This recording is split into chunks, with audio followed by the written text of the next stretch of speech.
in the past, Mary. I want to start with There's a lot of way back. Let's go back to when you decided to go to Fordham. What made you come here as a non-traditional student? Well, I always felt like the child of a lesser God because I did not have that diploma in my hand. And even though I took a lot of courses over the years at NYU, Columbia, New School, I missed the fact that I was not a college graduate. Mm-hmm. And then when I sold the first book, which was about George Washington, mm-hmm. and it got very nice reviews, and it went absolutely nowhere. For the simple reason nobody read it. And I called it Aspire to the Heavens, which was George's family, his mother's family motto. And everyone thought I had written a prayer book. Mm-hmm. It was next to the Bible and any bookstores it slithered into. But then I wrote Where Are the Children? Mm-hmm. And a $3,000 advance for it. But then the paperback rights sold for 100,000, Reader's Digest for 40, a movie option for something. And I thought, and the youngest child was 16, so I thought I could afford to spend a couple of nights in New York. And I was writing a radio show for Peggy Cass.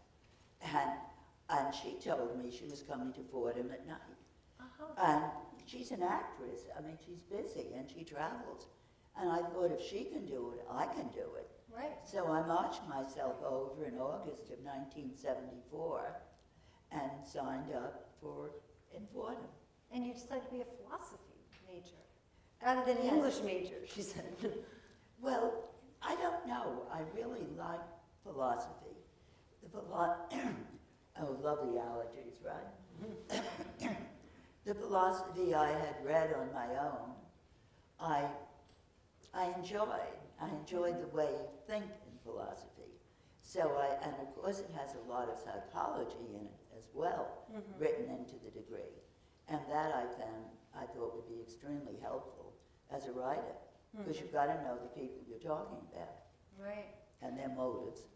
One of the treasured stories in the English department is you getting a phone call from your agent on the way to Descartes class.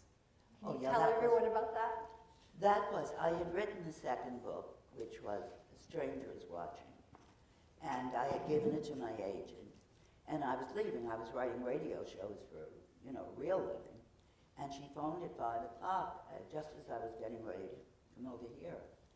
And she said, Mary, are you sitting down? I said, yes. She said, well, we have an offer for A Stranger's Watching. Now, think it over. $500,000 for the hardcover rights and $1 million for the paperback rights. I said, think it over. Get them back on the phone, say yes. And I had 3 classes that night. And she went to them. And I came over. And all I did was write $1 million in one. And then when I was going home, I was still so dazed, and my car had 150,000 miles on it. And as I drove away and just got near the West Side Highway, the tailpipe and muffler fell off. And I got out and I took the belt off my coat and I tried to tie it up, but of course the minute I got on the highway, ka-plunk, ka-plunk, ka-plunk, and people were peeping and going like that, as though I'm too stupid to hear the racket. And the next morning I called one of my best friends, and I said, Ag, what are we doing? She said, I have a sense that you have some purpose in mind. I said, I'm going to buy a new car. And that day I bought a Cadillac. I just have to ask, as a professor, you didn't think of not going to class? Sorry. I had a strong feeling that my students would not have come to class. It was just automatic to do it. Right. And I just wanted to be getting the reality of it sinking in. Right. But I don't think I learned very much that night. That's forget that part. You're summa cum laude anyway. It's Descartes, right? So what do you think, if you're looking at a Jesuit education in particular, what do you think that gave you? that sort of Jesuit side of it. Oh, it's a funny thing when I was thinking about coming here tonight. My daughter is a judge, and she went to a brother school, St. Peter's, and then she became a law student. And she put it in one sentence: the Jesuits taught me how to think. And I think that that is absolutely true. The education, the deepness of the education, the philosophy, it just comes into you. It becomes part of you. Right. And I think that, and now in the family, John and I, a late bride and groom 18 years ago, widower, and John's grandson is starting St. Joseph's next year, and my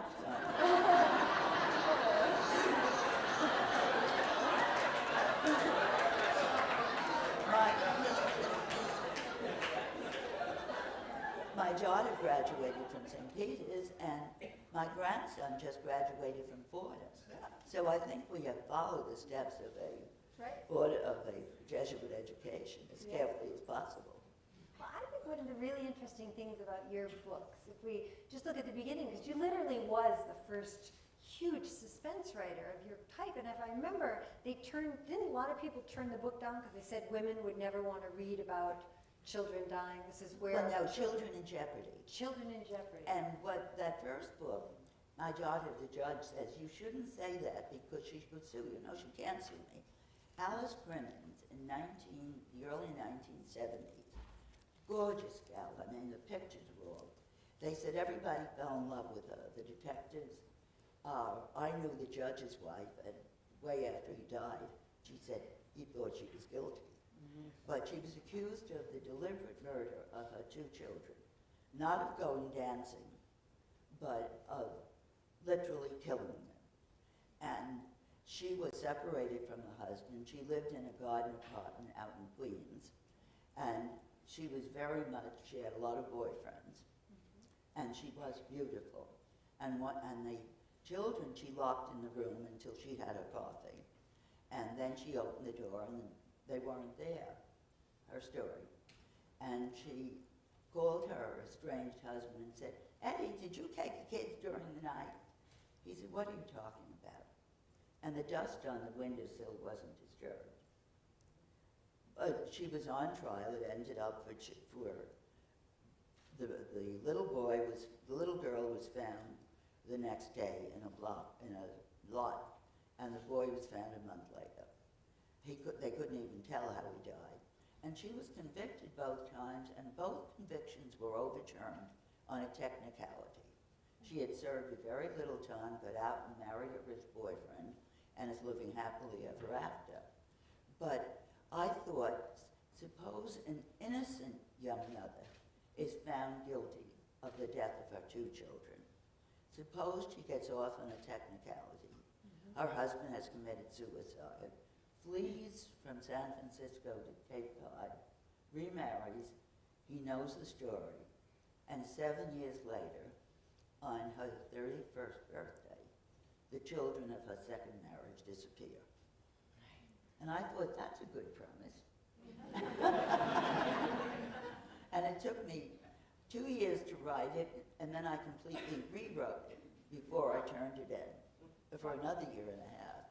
And I remember when I dropped it on my agent's desk, and at that time I kept a journal, and I wrote, I have finished the book and it is good. And I did it so emphatically I tore the paper. And 2 publishers turned it down because you know as an adult that the first husband had been a child molester. It's never mentioned, but you know. But 2 publishers turned it down on the basis that children in that kind of jeopardy might upset their women readers. That was 40 years ago. Right. And what do you read about now? Right. But I was blessed. I mean, the book worked, and then the second one worked, and the third and fourth. I think the first one, didn't it hit #1 in paperback, right? Where Are the Children? It was #1, wasn't it? No, but the day that she said it's hovering around the list, but then it did go on the list in paperback. Yes, paperback. And the funny part of it was my son was graduating from Dartmouth, and the night before I had dinner with a friend, and we went to those restaurants that they used to have psychics for $5 read your palm. And the one who read mine looked at it and said, I don't believe what I'm seeing. I don't believe this. You are going to be known all over the world. You are going to make a great deal of money. You are going to live to be very old, and you will die abroad. The next day I went on the list. So now I have been very successful in the first two. I am 86 and a half, and I'm not planning to travel. Live forever. I'm looking out here, and I think there might be people who would like to be writers. So I'm wondering if you have any advice for someone who really is doing a wonderful job raising money, but maybe is planning their own Where Are the Children? Well, I think the people who become successful writers, they have it in them from the very moment they're born. I know, I've always told the story of everybody has a fairy godmother who comes in and leaves her blessing at the crib. Now, the one who might have given me the voice of an angel did not show up. The one who might have sewn a fine seam did not. My girls told me their school uniforms were Scotch tape, and it's entirely true. I can't sing a note. I can't play the piano. I tried 3 times. I'm not much of a cook. But the one who came said, you will be a storyteller. And essentially a writer is first and all a storyteller. And I was writing from the time I was 6 skits, and I made my brothers perform in them. I was writing short stories in school.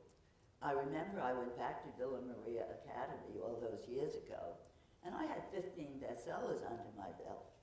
And Mother St. Thomas Aquinas was looking at me, 90 years old. She was a science and math teacher, and I never pleased her when I was writing a short story over the Bunsen burner. And she looked at me with those clear gray eyes. She never forgot one of us. She knew the girl when she saw the woman. And she said, Miss Higgins, you were a dreadful math student. And I curtsied to her as we did in those days. And I said, God bless your memory, Reverend Mother. But I was always doing it. It doesn't hurt to be born to an Irish family, because the Irish are storytellers. My mother was one of 5 sisters and 4 brothers, and the girls especially would get together about once a month. And the endless pots of tea would come out, and the storytelling would begin. And if I didn't wiggle, I could have a weak cup of tea and sit there. My brothers had absolutely no interest. And they start telling stories. Remember Anna Curley? Poor darling. She was had been engaged to my uncle during the flu epidemic of 1917. She died a week before the wedding, was buried in her wedding dress. And Jimmy said that day, I'll never draw another sober breath. And then one would pipe up and say, and wasn't he a man of his word? And then Kate, my God, what a beauty. She could have had anyone. Ray O'Keefe was crazy about her. He never married, he went through law school, and she married that one. And they all said, that one, they agreed. So I heard of stories of blighted romances, of mistakes people had made, and I just love to hear the stories, because writing is storytelling. And I do think you need to, some people can do it so instinctively that they don't need to know how to do it. But I found that starting a writing class, right after I was married, I was 22, and I said, I have got to learn how to be a professional writer. And I walked down to NYU and I took a writing course. And I learned everything I needed to know about writing, how to tell a story. The fact that you open, especially in suspense, you don't give 20 pages to the weather and the atmosphere and someone was having a cup of tea. The joke is a shot rang out in the night is the big, most important story, most important first sentence. You've got to grab the audience. I remember when I gave Michael Porter, has been my editor for 40 years. He's a distinguished writer and was editor-in-chief of Simon & Schuster. And one of the books that I gave him, now I give him 25 pages and we go through the book that way. But I finished a book and I gave it to him. And he always starts with Mary. The book is wonderful. He always does it. 2, the first 50 pages Charles Dickens could have written in one sentence. And he was right. Yeah. I was giving much too much information. And you don't want that kind of information. You don't want to know. You go to a cocktail party and someone says, I'm John Jones. I went to Fordham, and we won't say Fordham because he'd be too smart to say that, but he gives you his background and his whole life history, and you don't care. If you got to know John Jones, who was in his presence a while, then you'd say questions about him. Right.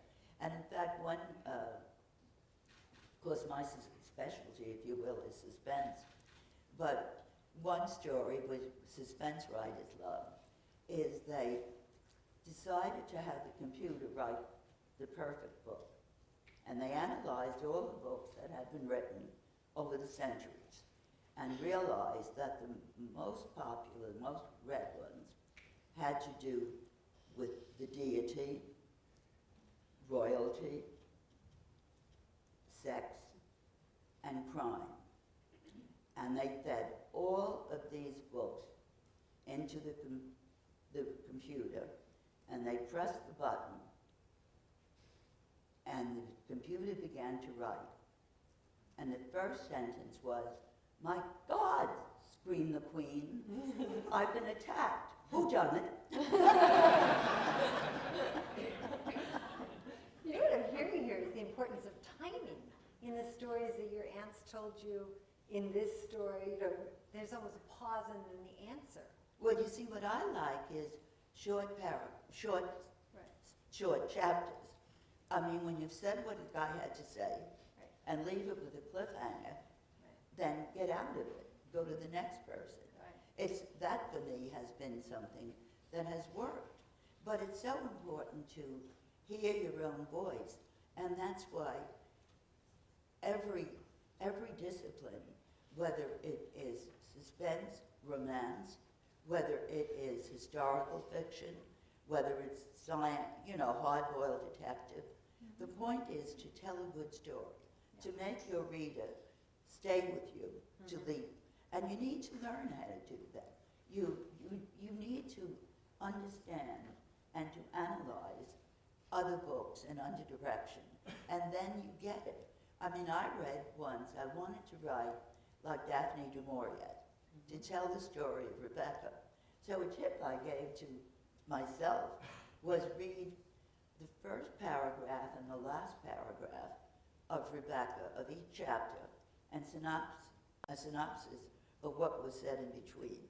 Great. And you saw how she built that suspense, chapter by chapter, and yet it was so subtle.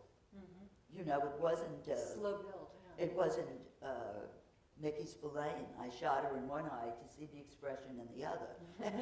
It wasn't. But he was a funny man. I knew him from the Mystery Writers, and he said once a critic said to him, "Isn't it a disgrace that 8 of the 10 best-selling books right now are yours?" He said, "Aren't you glad it wasn't the other 2 as well?"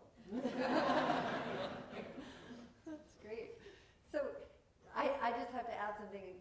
She's only cutting 50 pages of yours. That already showed your brilliance, because my current manuscript has got 140 pages cut off. Well, you were told to rewrite. So, So you've established this wonderful chair at Fordham, the Mary Higgins Clark Chair in Creative Writing, and it's a very interesting premise. Can you tell everyone about how you're hoping to impact the students with this revolving genres? Well, it was funny. A couple of years ago, Father McShane suggested that I do a chair for literature. And I said, there'll be some people who will say, she's a suspense writer. That's not real literature. And I don't accept that, but I didn't want that possibility to happen. So when the suggestion was creative writing, I thought, knowing the joy that I have as a writer, knowing the satisfaction when you want, the story is coming in you, and you get your fingers on those keys. And I've read some stories, some books, where I thought, it's good, but it's missing the angle here. So I thought if I could give a chair where it teaches in different aspects of literature, were a revolving chair, I thought that's what I would like to do. I write with authority in suspense, but there's great authority in romance, there's great authority in every other form of writing, from Plato on down. Right. And to get the key to understanding how to do it. I was a scholarship student myself. My father died when I was 11, and there was absolutely no money. And Villa Maria Academy in the Bronx is a congregation of Notre Dame. And once I was sitting next to Cardinal Cook, that wonderful Satan man, and he said to me, well, I'll tell you a little funny story first. They went to give me the microphone, and the microphone system didn't work. And I said, Your Eminence, I have not gone to any Catholic school where the mic worked. And he said, listen, Mary. He said, if I go to a nursing home, the elevator sticks between the floors to show me they need a new elevator. When I go to schools, the mic doesn't work to show me they need a new system. Mary, and he was actually tapping, Mary, they pulled this on me in this school last year. There is a new system, and the mic had better work. Well, mic worked. But while we were waiting, he said, Mary, I was raised near Villa Maria Academy, and we guys used to walk past and look in. We thought you girls were so elegant with those uniforms and that beautiful mansion and that long path to it. And I said, Your Eminence, I could not have set foot in that school unless I had been on scholarship. And that is what I think we must give back. Right. There is a saying, much is expected of those to whom much has been given. And when you think what an education can do, Millard P. Fillmore, I used to write a radio show with Portrait of a Patriot, so I have all these scraps of knowledge about about presidents and God knows who. But he learned to read when he was 15. He had such a need for learning. Right. And he married his 18-year-old teacher years later. And of course he ended up in the White House. Herbert Hoover had 10 cents in his pocket when he walked across the state to go to school, to go to college. He had absolutely nothing. But the point is that so many people simply need the help. And we all know the price of education necessarily. We know that, well, I felt like the child of a lesser God because I didn't have a degree. Right. And unless we give back and encourage people to give back, encourage alumni. I think Fordham has one of the tightest alumni in the world. But it only happens because people reach out to them. You have events for them. You just keep the interest in being an alumnus. But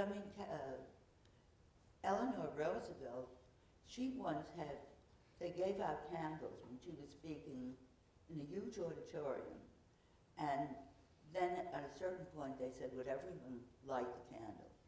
And the house had been dark, and the whole place was filled with light. Everyone one candle. And I think that's what, as development directors, you need to give to the people you are reaching. Just light one candle, and it will light up the world.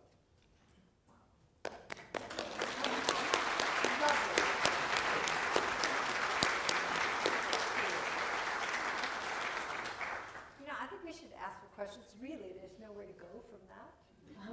Especially here in development. But I think people probably have questions. So, anyone have a question for Mary? And I am a professor. I'll call on you if you don't. How did you get involved again with Fordham after you graduated? How did I get involved with Fordham? With Fordham as an alumna, how did you get involved, reading? Well, I always wanted to be. I am happy to say I have an honorary doctorate from Fordham. I always attended events at Fordham. And I just have stayed close to the school. I was on the Board of Trustees. First I was on the Board of Advisors to Lincoln Center, and then on the Board of Trustees for 2 terms, because I wanted to be involved. I have used Fordham as a background in my book. 2 books ago I had a student who was going to the a professor who was on the not Lincoln, but on Fordham Hill. And my association with Fordham goes back to tea dances. They used to have tea dances. When I was 19, I'd come every Sunday to tea dances here.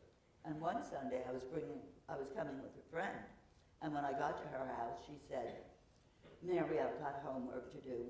I really don't want to go. I said, listen, I gave up an interesting date because I hate it. So the 2 of us went, and all these years later, she met the guy she married that day at the Fordham tea dance.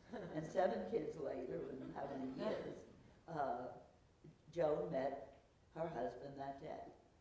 But it was fun, the young people were all so nice. And actually, my husband, I was a widow, Warren Clark. He went to the prep and the college, and his brother went to the prep. So he was older than I didn't know him in those days. But it goes back to a long, long history. And my mother wanted Joseph to go, and he died in service right after high school when he was 18. But it was $10 a month, and she couldn't afford it. And a man in town said Joseph, he was number 1 in his class for all 8 years. He said, I want to send him. And she said, I couldn't accept that. Well, she was a dope. She should have, but the idea of he could have been, but he would need the help to do it. Right. And that's what you're all doing. You're giving the help to those who would love to be part of it. Right now there is a school in New Jersey, and the guy who does my hair, it's $10,000. And he got a little money, but they needed more. And I give $2,000 a year to him. It's not much, but it's a little bit to help them balance the budget. And in the Inter-Scholarship Fund, you get acquainted with your student, and they send the report cards.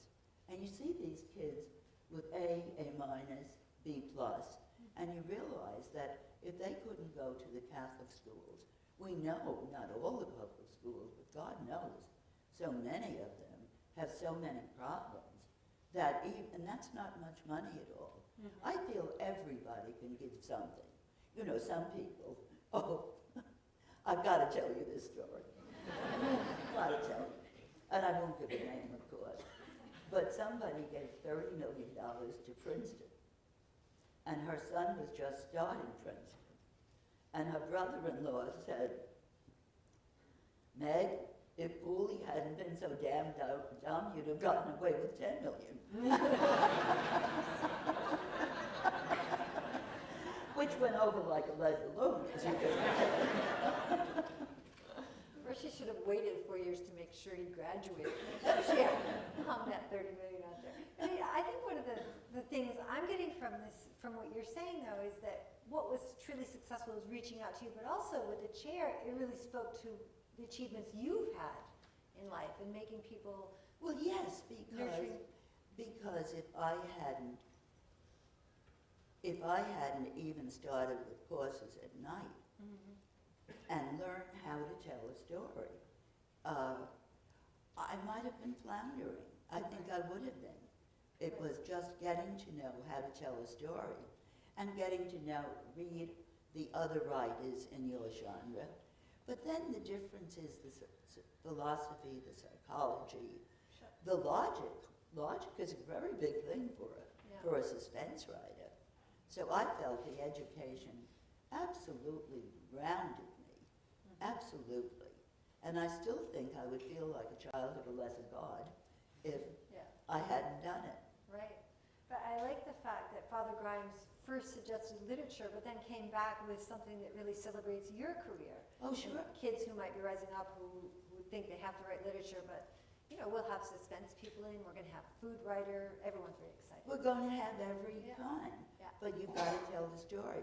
And I loved a story that I heard years ago, and it was about two Englishmen, and one of them challenged the other because he was really so ignorant.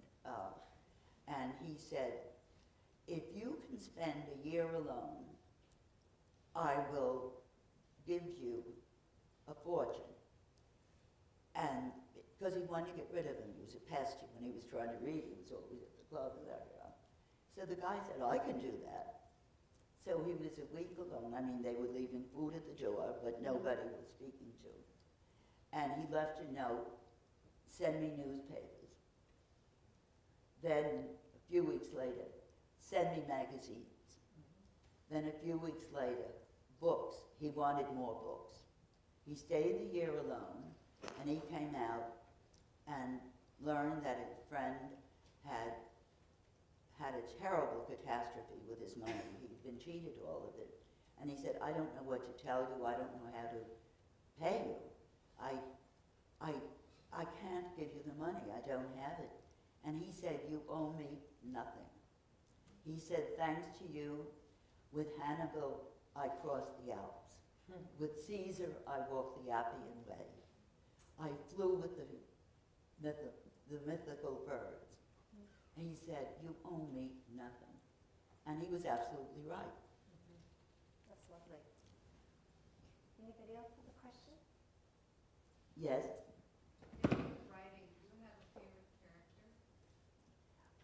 In writing, I do have one continuing character, Elvira, the cleaning woman who won $40 million in the lottery, and her husband, Willie, the plumber.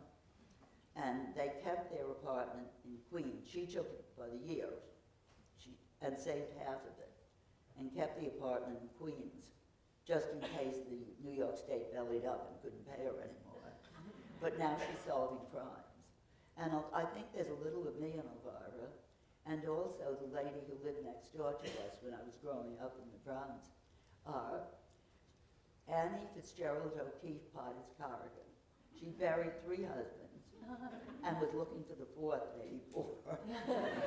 But to her, all girls, all brides were 19, all of them were beautiful. She was the most cheerful human being I ever met in my life. And Elvira is that, but she's also smart. So Elvira has appeared in quite a few short stories and in one collection, but she's my only really continuing character. Yes? What advice in terms of style and approach would you give to development professionals calling on successful people such as yourself?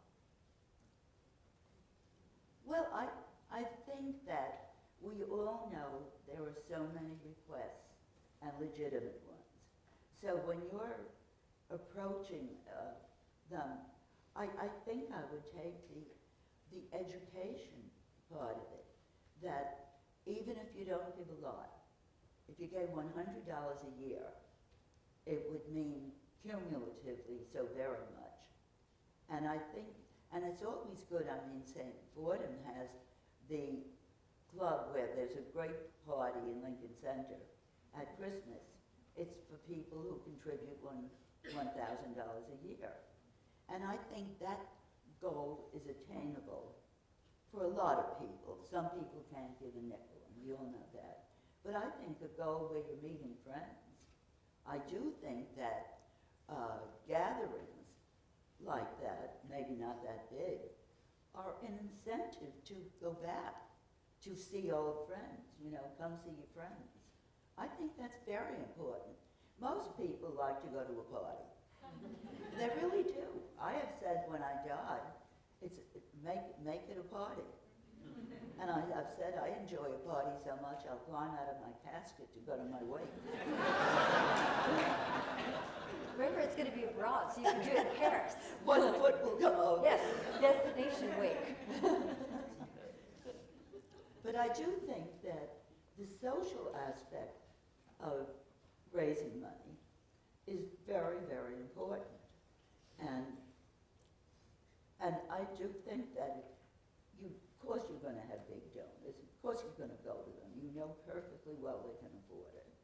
And then the personal touch is what does it. Not so much, unfortunately, the letter. And you've got to follow up the letter, obviously with the big donors, but then a lot of smaller donors do add up. So I think that, I know in my own case, well, I wanted to be back. I wanted to be on the board. But I still am very active in Villa Maria. I graduated in 1945, 45 from Fordham. But I still, and even in the grammar school that I went to, St. Francis Xavier, and I go back there regularly. I think we owe it. I think we ought to instill in ourselves and in our people, we owe it. Give back. And you'll never have a greater sense of satisfaction than when you do it. You make yourself happy. You help, but you certainly make yourself happy when you know you've done something that will help. I really firmly believe in that. Yep. Anyone else? One more question? How much do you get? Well, that's what's fun when you go to a grammar school. And you ask, and then some kid will raise his hand. How much money do you make? And I remember one of the first times I was early on speaking, and it was the auditorium in 2 6th grades. And afterwards, one young man, you know, a couple came up, but one young man said, "Oh, thank you, Mrs. Clark. Thank you for coming today." And I said, "Oh, I guess you want to be a writer, huh?" And he said, "No, you made us miss 2 periods." And then there is the letter, you know, you start to get fan mail. And it's really fun, it really is. Because one of the first ones I got from Where Are the Children, it was a 13-year-old boy. He said, "Dear Mrs. Clark, I have read the first half of Where Are the Children? You are a wonderful writer. Someday I hope to read the second half." So they'll keep you pretty honest, you know. And a girl wrote to me once, "Dear Mrs. Clark, I love your books, even the boring parts."